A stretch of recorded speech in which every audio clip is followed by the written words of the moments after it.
Bismillahirrahmanirrahim. Assalamualaikum warahmatullahi wabarakatuh. Innal hamdalillah nahmaduhu wa nasta'inuhu wa nastaghfiruh wa na'udzu billahi min syururi anfusina wa sayyiati a'malina. May yahdihillahu fala mudhillalah wa may yudlil fala hadiyalah. Asyhadu an la ilaha illallah wahdahu la syarikalah wa asyhadu anna Muhammadan abduhu wa rasuluh. Qala Allahu ta'ala fil Qur'an, a'udzu billahi minasyaitonir rajim. Ya ayyuhalladzina amanu taqullaha haqqa tuqatih wa la tamutunna illa wa antum muslimun. Wa qala ta'ala ya ayyuhalladzina amanu taqullaha wa qulu qawlan sadida yuslih lakum a'malakum wa yaghfir lakum dhunubakum. Wa may yuti'illaha wa rasulahu faqad faza fawzan 'azima. Amma ba'd. Kaum muslimin dan muslimah, saudara-saudariku yang mudah-mudahan senantiasa dirahmati oleh Allah di dunia hingga di akhirat. Alhamdulillah alladzi bi ni'matihi tatimmus sholihat. Segala puji bagi Allah yang dengan nikmatnya niat-niat solih hamba dapat terlaksana. Kita bersyukur kepada Allah di malam hari ini. Allah masih memberikan kemudahan, kesempatan kepada kita untuk bermuajahah, berkumpul di majelis ilmu, di taman-taman surga, di tempat yang mulia, di salah satu rumah Allah, tepatnya di Masjid Al-Manar Gelundengan. Mudah-mudahan pertemuan kita ini kelak menjadi saksi di hadapan Allah Subhanahu wa taala yang akan membela kita serta memberatkan timbangan amal soleh kita. Amin ya rabbal alamin. Dan tak lupa kita berdoa memohon agar supaya ilmu yang kita pelajari menjadi ilmu yang bermanfaat. Allahumma anfa'na bima 'allamtana wa 'allimna ma yanfa'una wa zidna ilman. Allahumma arinal haqqa haqqan warzuqna ittiba'ah wa arinal batila batila warzuqna ijtinabah. Salawat ma'assalam mudah-mudahan senantiasa tercurah limpahkan kepada Nabi kita Muhammad sallallahu alaihi wasallam, kepada keluarga beserta para sahabatnya radhiyallahu anhum ajma'in. Allahumma shalli wa sallim ala nabiyyina Muhammad wa ala alihi wa ashabihi wa man tabi'ahum bi ihsanin ila yaumiddin. Alhamdulillah, saat ini kita masih di awal-awal dari bulan Rajab. Bulan Rajab bagian dari bulan haram, sebagaimana yang Allah sebutkan dalam surah At-Taubah ayat 36. Bilangan bulan di sisi Allah adalah 12 bulan dalam satu tahun. Dari 12 bulan itu minha arba'atun hurum, ada 4 bulan yang mulia, yang suci. 4 bulan itu adalah Dzulqa'dah, Dzulhijjah, Muharram dan Rajab. Bulan Rajab diibaratkan oleh ulama, Rajab syahruz zar'i wa Sya'ban syahrus saqyi wa Ramadan syahrul hasad wa kullun yahsudu ma zara'a wa man dayya'a az-zira'ah nadima yauma hasadihi. Bulan Rajab itu adalah bulan untuk menanam. Wa Sya'ban syahrus saqyi, sedangkan Sya'ban bulan untuk menyirami tanaman. Wa Ramadan syahrul hasad, adalah bulan memanen. Wa kullun yahsudu ma zara'a, setiap orang akan memanen apa yang telah ditanamnya. Wa man doya'az zira'ah, dan barang siapa yang menyia-nyiakan tanamannya, nadima yauma hasadi, maka dia akan menyesal kelak di musim panen. Maka kaum muslimin, mulai sekarang bersungguh-sungguhlah untuk mempersiapkan diri, membiasakan diri dengan mengerjakan amal-amal solih. Di antaranya perbanyak membaca Al-Quran, biasakan sholat-sholat sunnah, supaya nanti ketika musim panen telah tiba, musim pahala telah tiba, kita terbiasa dengan amal-amal soleh tersebut. Kita sudah biasa menghatamkan Al-Quran, kita sudah biasa sholat-sholat sunnah, sehingga nanti terasa ringan dan bersemangat ketika musim perlombaan itu telah tiba. Sebentar lagi Ramadan akan tiba. Mudah-mudahan kita diberi oleh Allah kesempatan untuk dapat bertemu dengan bulan Ramadan di tahun ini dalam keadaan Islam, iman, sehat walafiat, aman sentosa, dan dimudahkan mengerjakan semua amal kebaikan selama di bulan Ramadan yang akan datang. Amin ya rabbal alamin. Waalaikumsalam. Maka sebagai bentuk syukur kita kepada Allah yang telah mempertemukan kita dengan bulan haram di tahun ini, maka kaum muslimin hendaknya kita senantiasa bersyukur kepada Allah dengan meningkatkan amal soleh kita, dan supaya kita menjauhi segala bentuk maksiat selama di bulan haram khususnya, dan juga di luar bulan haram. Sebab Allah berfirman dalam surah At-Taubah tadi, fala tazlimu fihinna anfusakum, maka janganlah kalian mendolimi diri-diri kalian pada 4 bulan haram itu. Maka kaum muslimin, ini kesempatan emas untuk beramal solih ya, yang tadinya sedekahnya sedikit, mumpung di bulan Rajab, bulan haram ini, tingkatkan sedekahnya. Yang tadinya sholatnya sedikit, maka perbanyak sholatnya. Yang baktinya kepada orang tuanya kurang, maka ini kesempatan untuk meningkatkan bakti kita kepada orang tua kita. Nah, maka jauhi segala bentuk kemaksiatan. Di antara bentuk kemaksiatan adalah berbuat syirik kepada Allah Subhanahu wa ta'ala, nyekutoake Gusti Allah. Ini yang kita bahas pada pertemuan yang lalu, surah An-Nisa ayat 48. A'udzu billahi minasyaitonir rajim. Innallaha la yaghfiru ayyushraka bih wa yaghfiru ma duna dzalika liman yasha. Wa may yusyrik billahi faqad iftara isman azima. Innallaha, sesungguhnya Allah, la yaghfiru, tidak akan mengampuni, ayyushraka bih, dosa syirik kepadanya. Allah enggak akan mengampuni dosa yang disebabkan mempersekutukan Allah atau syirik.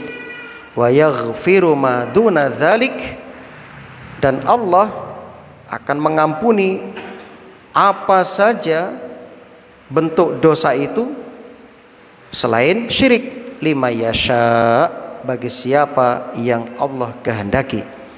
Wa may yusyrik billah, maka barang siapa yang menyekutukan Allah, faqad iftara, maka sungguh dia telah melakukan perbuatan isman azima, dosa yang besar. Ayat ini memberikan beberapa fawaid atau faedah. Faedah yang pertama, ya, Mudah-mudahan ya kita diberi kekuatan oleh Allah, yaitu hendaknya kita menjauhi segenap bentuk kesyirikan kepada Allah, baik syirik kepada uluhiyah Allah, syirik kepada rububiyah Allah, atau syirik kepada asma dan sifatnya Allah. Kita jauhi semua bentuk kesyirikan itu. Ya. Kemudian pelajaran berikutnya kaum muslimin, ya, dosa selain syirik seperti membunuh, berzina, mencuri dan sebagainya, minum minuman keras dan sebagainya, selain syirik ya, itu dibawa kehendak Allah, tahtal masyiah, dibawa masyiah Allah, kehendak Allah. Sebab Allah berfirman, wa yaghfiru ma duna dzalika liman yasha, dan Allah akan mengampuni apa, yakni dosa selain syirik bagi siapa yang dikehendaki. Namun perlu diingat, perlu kita ya tanamkan dalam diri kita, semua bentuk maksiat, dosa sekecil apapun, kalau kita kerjakan dengan disertai ya meremehkan atau menyepelekan dosa itu, maka itu bisa menjadi dosa besar. Ya. Maka kita supaya menjauhi segenap bentuk dosa. Ya. Yang besar maupun yang kecil. Jangan pernah meremehkan dosa. Jangan pernah meremehkan dosa. Hati-hati. Nah, kemudian kaum muslimin rahimani wa rahimakumullah, dan jangan tertipu. Wah, Allah kan maha luas ampunannya, Allah maha ya, pemaaf ya. Akhirnya apa? Anda tertipu, terus menerus membiasakan diri melakukan dosa itu, hingga akhirnya Allah pun mewafatkan dalam keadaan berbuat dosa. Nauzubillah. Nah, hati-hati, jangan pernah kita merasa pede dengan diri kita. Nanti ayat berikutnya membahas itu, di mana orang-orang ahli kitab terutama mereka menganggap suci diri mereka, sehingga mereka dengan mudah melakukan dosa dengan mengklaim, kami ini anak-anak laki-laki Allah, kami kekasih Allah, gak akan disiksa di neraka. Nah, yang lain mengatakan paling lama kami di neraka cuma 40 hari. Banyak sekali klaim-klaim mereka, terutama ahli kitab ya, nanti kita bahas. Pelajaran berikutnya kaum muslimin, ayat ini menunjukkan kepada kita wajibnya mewujudkan tauhid kepada Allah, menegakkan tauhid kepada Allah subhanahu wa ta'ala. Tetapi tauhid, jenengan ugemi tauhid, jangan dilepaskan sampai kita menghadap Allah subhanahu wa ta'ala ya. Pelajaran berikutnya dari ayat ini kita tahu bahwasanya orang-orang yang melakukan kesyirikan, mereka telah mengada-adakan kedustaan atas Allah, membuat perbuatan yang ya, tidak pernah dicontohkan ya. Mengklaim, mereka itu mengklaim ada Tuhan selain Allah, mereka meyakini ada tandingan bagi Allah. Ini kedustaan yang paling besar, isman azima, isman azima ya. Maka syirik dikatakan sebagai inna syirka la zulmun azim. Syirik itu adalah kezaliman yang paling besar. Dan sebaliknya tauhid merupakan keadilan yang paling adil. Nah, kaum muslimin rahimani wa rahimakumullah, bahkan dalam surah An-Nisa nanti 116 yang akan datang nanti ya, masih lama, Allah menyebutkan wa may yusyrik billahi faqad dhalla dhalalan ba'ida.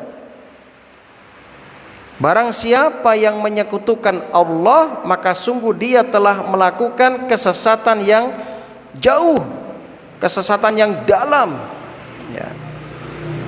Sesat agamanya, sebab dia telah muftar, membuat-buat sesuatu terhadap Allah. Dan juga ayat ini memberikan pelajaran kepada kita tentang masyiah bagi Allah, kehendak bagi Allah Subhanahu wa ta'ala. Dan ingat, kehendak Allah selalu disertai dengan hikmah.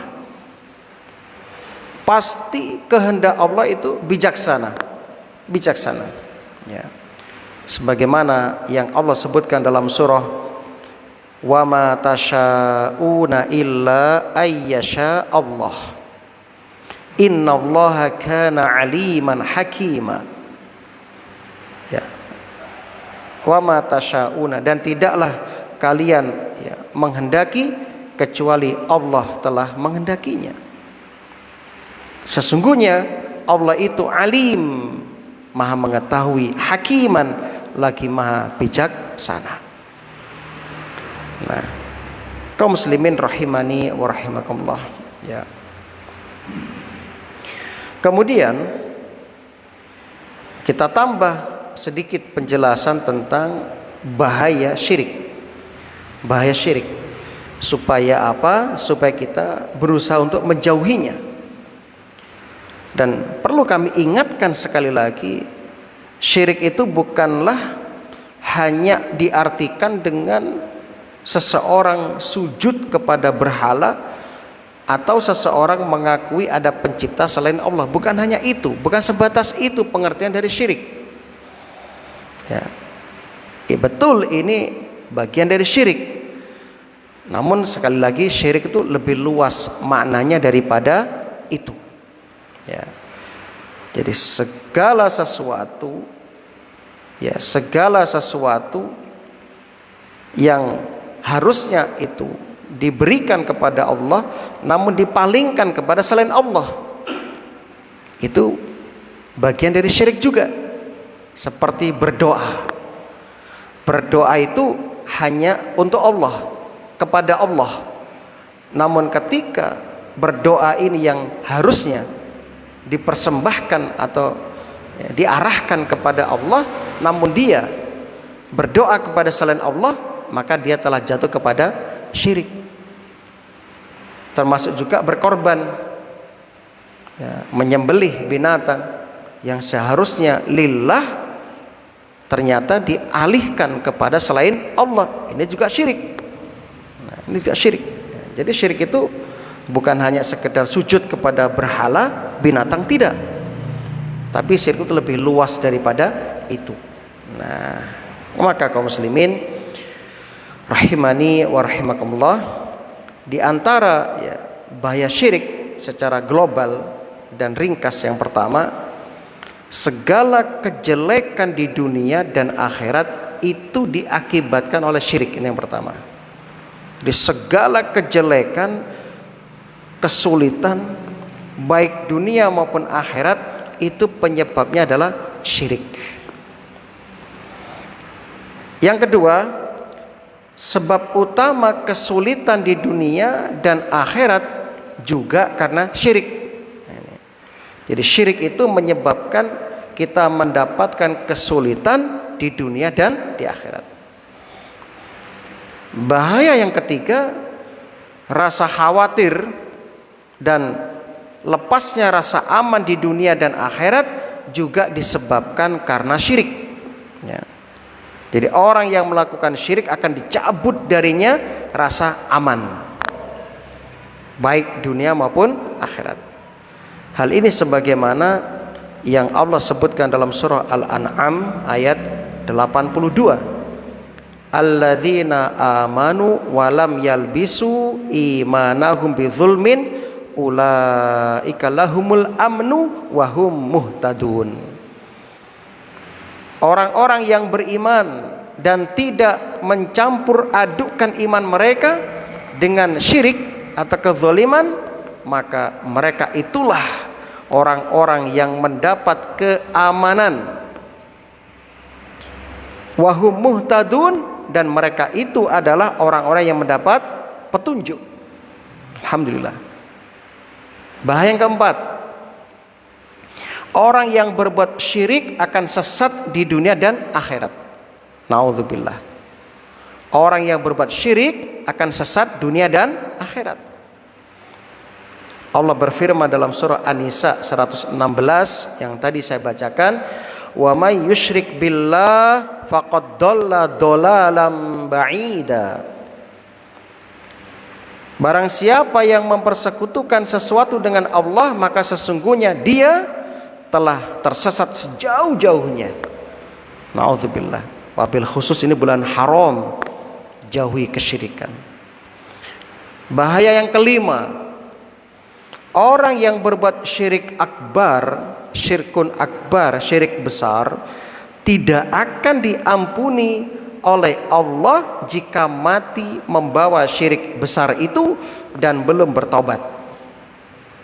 Dalilnya An-Nisa 48 yang kita bahas barusan. Bahaya yang keenam, jika seseorang berbuat syirik besar, seluruh amalannya bisa terhapus habis semuanya, berdasarkan surah Al-An'am ayat 88. Walau asyraku, kalau sekiranya mereka menyekutukan Allah, lahabita anhum ma kanu ya'malun, akan terhapus semua yang pernah mereka kerjakan. Nauzubillah. Ngeri kaum muslimin, ngeri. Itulah sebabnya Nabi itu 13 tahun di kota Mekah mengulang-ulang dakwah tauhid, mengajak penduduk Mekah, kafir Quraisy, jahiliyah, supaya mentauhidkan Allah, belum mendakwakan syariat yang lain, ya, zakat, haji, puasa, belum. Fokus meluruskan akidah umat, sebab ini pokok. Begitu juga nabi-nabi yang lain. Nabi Nuh 950 tahun dia siang dan malam mengajak umatnya bertauhid kepada Allah. Ini menunjukkan pentingnya dakwah tauhid, harus diulang-ulang. Hatam kitabnya, murojaah lagi, supaya kita selalu waspada. Apalagi kita ini sering lupa, ya. Nah, kemudian dalam surah yang lain Az-Zumar ayat 65, walaqad uhiya ilaika wa ilal ladzina min qablika, dan sesungguhnya telah diwahyukan kepadamu ya Muhammad dan kepada nabi-nabi yang sebelummu, la in asyrakta, kalau engkau syirik ya Muhammad, la yahbatanna amaluk, sungguh benar-benar akan terhapus amalanmu ya Muhammad, wala takunanna minal khasirin, dan kamu benar-benar menjadi orang yang merugi. Perhatikan, Nabi ditegur oleh Allah, ya Muhammad, kalau kamu syirik kepadaku terhapus amalanmu, apalagi selain Nabi. Nabi aja diancam, ya. Jangan sampai syirik kepada Allah. Bahaya yang ketujuh, orang yang berbuat syirik akbar pantas masuk neraka dan diharamkan, ya, surga untuknya. Allah berfirman dalam surah Al-Maidah ayat 72, innahu may yusyrik billah faqad harramallahu alaihil jannata wa ma'wahun nar wa ma lidzalimina min ansor. Sesungguhnya orang yang mempersekutukan sesuatu dengan Allah, faqad harramallahu alaihil jannata, maka pasti Allah akan haramkan kepadanya surga, dan tempatnya adalah neraka. Na'udzubillah. Allahumma ajirna minan nar. Tidaklah ada bagi orang-orang zalim itu seorang penolong pun. Begitu juga Rasulullah sallallahu alaihi wasallam menegaskan dalam hadis Muslim nomor 93, man mata la yusyrik billahi syai'an, barang siapa yang mati dan tidak menyekutukan Allah dengan sesuatu apapun, dakhalal jannah, dia akan masuk surga. Semoga kita termasuk calon penghuni surga. Amin ya rabbal alamin. Wa man mata yusyrik billahi syai'an dakhalan nar. Barang siapa yang mati dalam keadaan menyekutukan Allah, maka dia akan masuk neraka. Nauzubillah. Itu yang ketujuh kaum muslimin. Yang kedelapan di antara bahaya syirik. Syirik besar menjadikan pelakunya kekal dalam neraka. Lihat surah Al-Bayyinah ayat 6. Innalladzina kafaru min ahlil kitabi wal musyrikina fi nari jahannam khalidina fiha ulaika hum syarrul bariyah.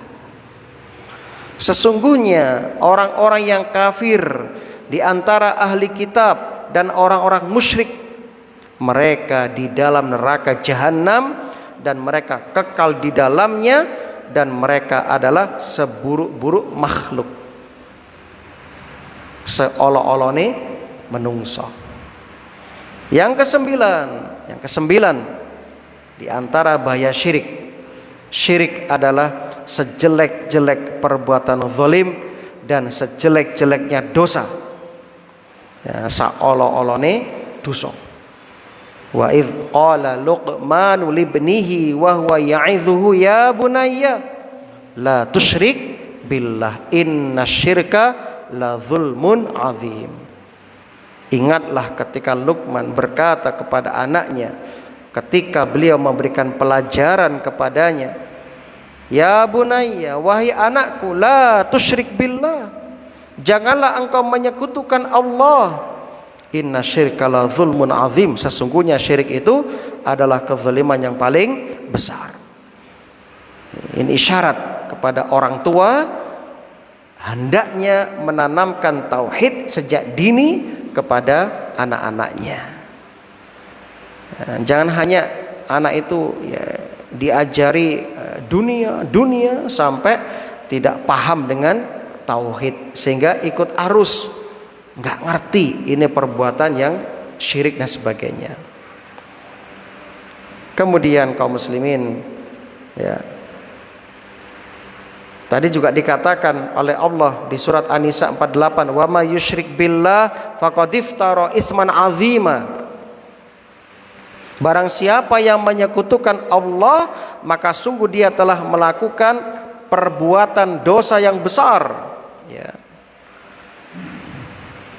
Bahkan ya, banyak hadis-hadis yang mengancam itu. Adapun yang ke-10 di antara bahaya syirik adalah Allah dan Rasulnya Sallallahu Alaihi Wasallam berlepas diri, barok dari orang yang berbuat syirik. Nggak peduli sudah nanti Rasul. Allah berfirman dalam surah At-Taubah ayat 3. Wa adzanu minallah ya, wa rasulih ilan nas yaumal hajjil akbar annallaha bari'um minal musyrikina wa rasul. Ya. Dan ingatlah, dan inilah suatu pengumuman, pemakluman daripada Allah dan Rasulnya. Jadi Allah dan Rasul membuat sebuah ya, pengumuman penting kepada umat manusia ketika di hari haji akbar. Annallaha bari'um minal musyrikina wa rasuluh. Sesungguhnya Allah dan Rasulnya bari, berlepas diri dari orang-orang musyrikin. Ya, ngeri sekali kaum muslimin. Ya. Dan masih banyak orang nggak sadar. Ya. Nah, yang keberapa? Yang ke-11. Syirik adalah sebab utama yang mendatangkan murka dan siksa Allah. Maka jauhi kesyirikan. Dan syirik merupakan sebab utama dijauhkan ya seseorang dari rahmat Allah. Semoga Allah melindungi kita dari murka Allah. Yang ke-12, syirik menghapuskan cahaya fitrah seorang hamba. Karena seorang hamba pertama kali dijadikan dalam keadaan fitrah, yaitu di atas tauhid dan ketaatan kepada Allah Subhanahu wa taala. Dalam surah Ar-Rum ayat 30,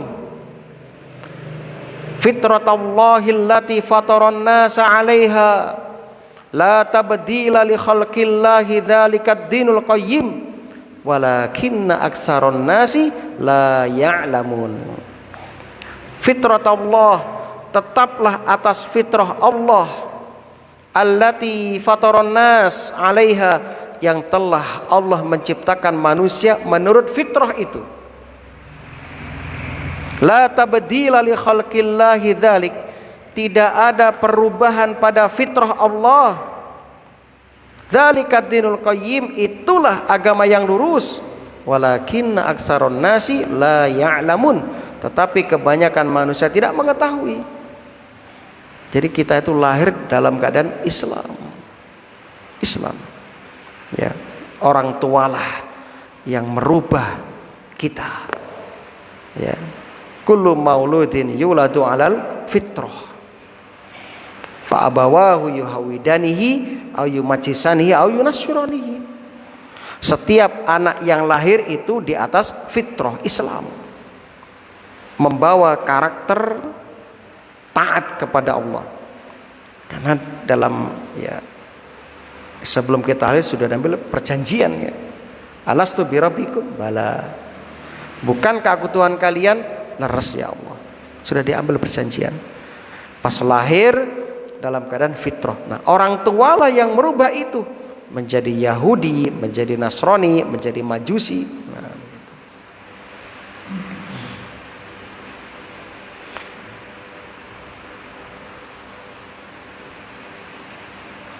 begitu juga dalam hadis qudsi rawahu Muslim nomor 2865. Wa inni khalaqtu ibadi hunafa, kata Allah, sesungguhnya aku menciptakan hamba-hambaku hunafa, dalam keadaan hunafa, Islam. Ya, dalam keadaan Islam, kullahum, semuanya. Wa innahum atatshumus syayatin fajtalathum an dinihim. Lalu tiba-tiba setan itu memalingkan mereka dari agama mereka dan mengharamkan atas mereka apa yang Allah halalkan. Ya. Wa harramat alaihim ma ahallat. Wa amartahum ayushriku bi malam unzil bihi sultana. Jadi setan itu menjadikan kita mengikuti mereka, yang halal diharamkan, yang haram dihalalkan. Lalu setan memerintahkan kita untuk menyekutukan Allah, ya, untuk menyekutukan Allah dengan sesuatu yang tidak aku turunkan keterangannya. Nah, ngeri kaum muslimin. Jadi hunafa sebagaimana dijelaskan oleh Imam Nawawi dalam syarah Sahih Muslim, hunafa adalah keadaan Islam. Jadi kita lahir dalam keadaan Islam. Itu yang ke-12. Yang ke-13, di antara bahaya syirik. Syirik mengantarkan pada pengagungan terhadap jiwa yang hina. Karena orang musyrik merendahkan diri pada setiap tauhid di muka bumi ini. Dan sandaran hatinya hanya kepada makhluk yang tidak dapat melihat dan tidak berakal, yaitu yang disembah selain Allah. Jadi yang tadinya kita tuh mulia sebagai khalifah di muka bumi ini, lalu kita merendahkan diri kepada makhluk yang hina, ya, maka kita telah menjatuhkan martabat kita kepada kehinaan. Itu gara-gara syirik, gak bernilai kita, gara-gara syirik. Yang ke-14, syirik besar menjadikan halalnya darah dan harta, sebagaimana Nabi sebutkan dalam hadis Al-Bukhari nomor 25, Muslim nomor 21. Umirtu an uqatilan nasa hatta yashhadu alla ilaha illallah wa anna Muhammadar Rasulullah.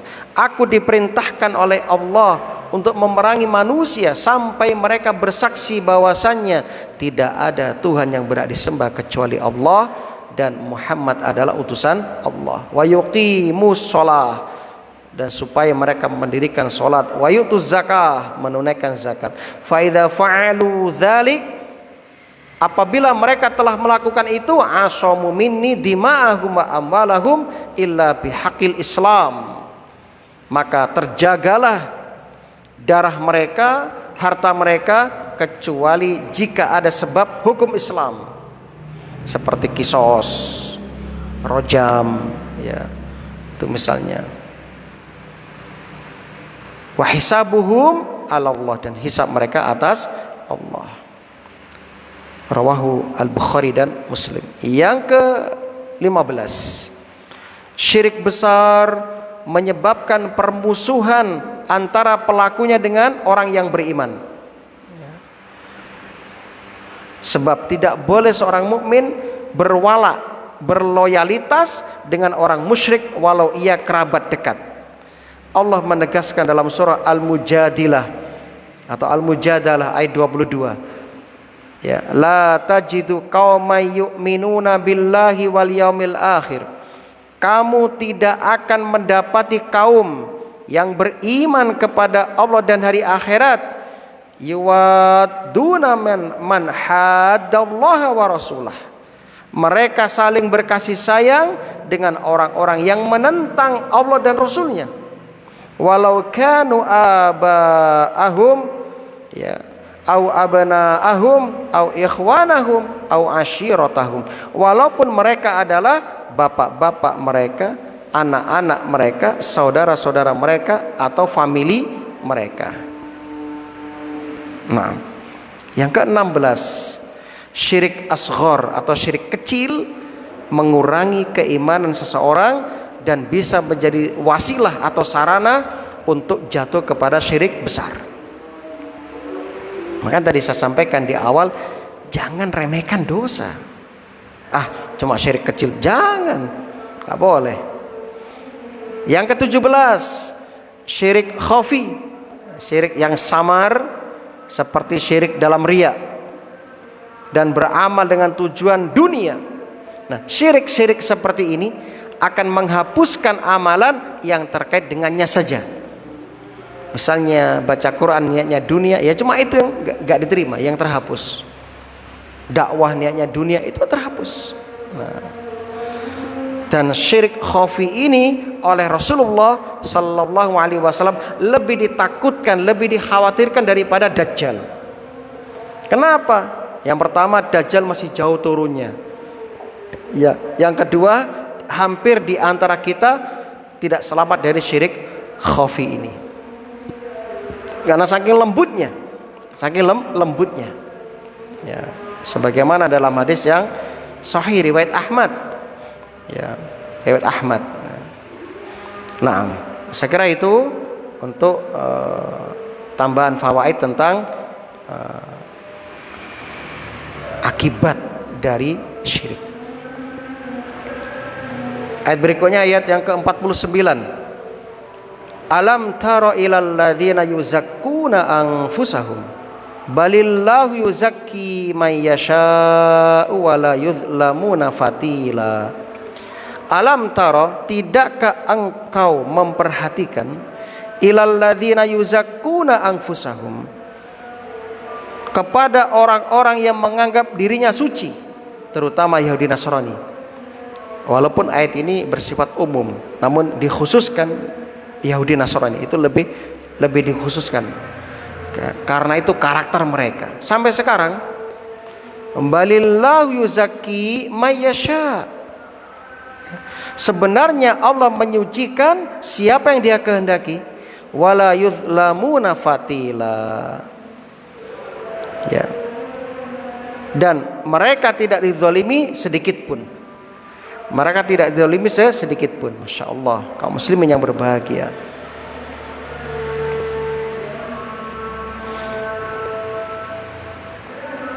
Alam taro adalah istifham, pertanyaan. Kalimat pertanyaan di sini bermakna li ta'ajjub, dan juga untuk mengingkari. Jadi sungguh aneh ketika ada orang yang menganggap dirinya suci, ya, dia menganggap dirinya itu bebas dari aib, dari dosa. Na'udzubillah.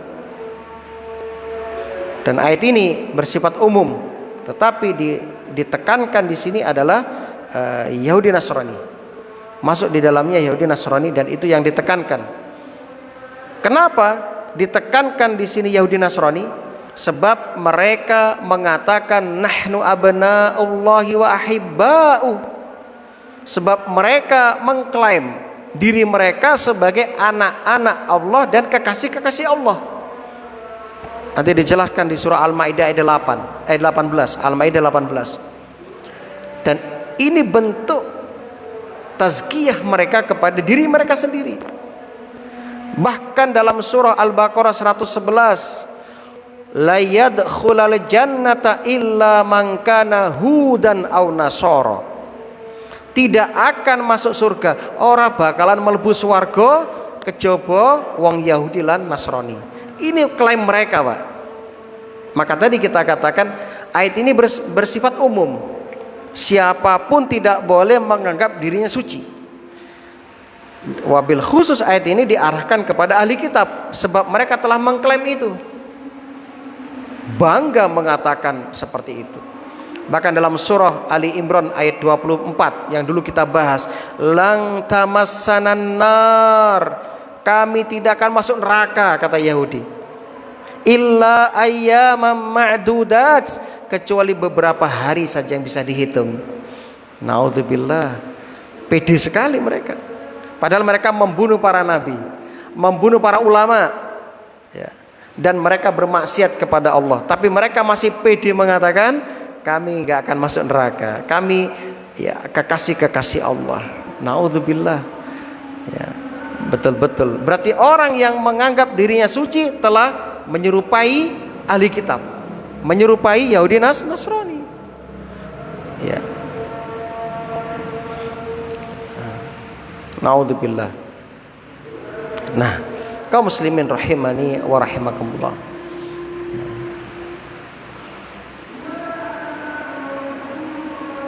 Tetapi Allah mensucikan siapa yang Dia kehendaki. Siapapun dia yang mau menyucikan dirinya dengan beriman kepada Allah, beriman kepada Rasulullah sallallahu alaihi wasallam, menjalankan semua perintah-perintah Allah, menjauhi semua larangan-larangan Allah, maka mereka termasuk insyaallah yang dikehendaki suci oleh Allah Subhanahu wa taala. Nah, jadi ayat ini mengingkari kaum muslimin, mengingkari siapa saja yang menganggap dirinya suci, mengingkari siapa saja yang menganggap dirinya suci atau dirinya sudah baik. Nah, biasanya ini yang dialami oleh mereka yang sudah lama belajar ilmu agama. Terkadang mereka mengatakan dirinya sudah baik. Kadang begitu, merasa diri lebih baik dari orang lain, merasa diri lebih paham daripada orang lain. Padahal kekurangan kita amatlah banyak kaum muslimin. Maksiat kecil-kecilan, bahkan maksiat besar pernah kita lakukan terkadang. Ya. Ilmu yang kita pelajari pun masih sedikit. Belum lagi yang diamalkan masih sedikit dari yang belum diamalkan. Ya.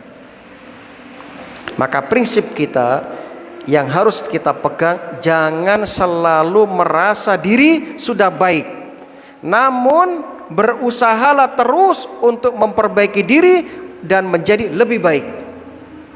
Pegang itu prinsip itu. Dan itu alasan kita belajar malam ini, untuk menjadi lebih baik. Bukan ya, merasa sudah baik. Allah berfirman dalam surah An-Najm ayat 32, ya, huwa a'lamu bikum, dan Dia Allah lebih mengetahui tentang keadaanmu. id ansha'akum minal ard ya, wa id antum ajinnah fi butuni ummahatikum. Ketika Allah menjadikan kamu dari tanah dan ketika kamu masih berupa janin dalam perut ibumu, fala tuzakku anfusakum, maka janganlah kamu mengatakan dirimu suci. Huwa a'lamu bimanittaqa, Allah lebih tahu dengan orang yang bertakwa. An-Najm ayat berapa tadi? 32. Jangan pernah mengatakan aku lebih baik ya, jangan mengatakan aku sudah suci, jangan. Bahkan dalam hadis Muslim nomor 2142, Nabi bersabda, la tuzakku anfusakumullah, la tuzakku anfusakum, Allahu a'lamu bi ahlil birri minkum. Janganlah menyatakan diri kalian suci, sesungguhnya Allah yang lebih tahu manakah yang baik di antara kalian. Sekira itu dulu, kita lanjutkan yang akan datang. Semoga ini bermanfaat. Subhanakallahumma wa bihamdika asyhadu an la ilaha illa anta astaghfiruka wa atubu ilaik. Assalamualaikum warahmatullahi wabarakatuh.